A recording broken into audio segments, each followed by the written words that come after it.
I'm going to describe how to shorten your shopping trip using Python. We're going to use a randomized search algorithm to propose the shortest distance for a shopping trip. In this imaginary shopping trip, I'm buying a jacket, a cake, perfume, haircut, coffee, and I can move between any one of these shops. So for example, I could buy shoes, then buy a cake. But the algorithm has proposed the route in green as the shortest distance to travel. The algorithm has suggested that I start at the shoes, then buy a shirt, then buy a bike. As we're using a randomized search algorithm, not every possible route is checked, so we're not guaranteed an optimal route. However, the algorithm is designed to quickly suggest a good route. You'll need to pip install NumPy and MLRows.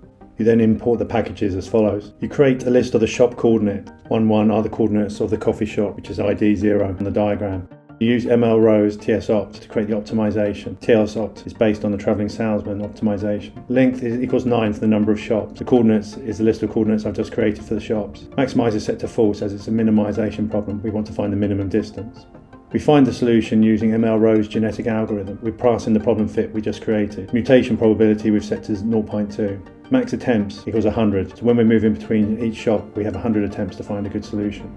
This returns the best route and the best fitness. Fitness in this case is the distance we've travelled. Finally, we print the best route and the fitness. So here it shows the best route starting at 2 and finishing at 4. 2 being the shoe shop and 4 the jacket shop. And the total route distance travelled is 21.99.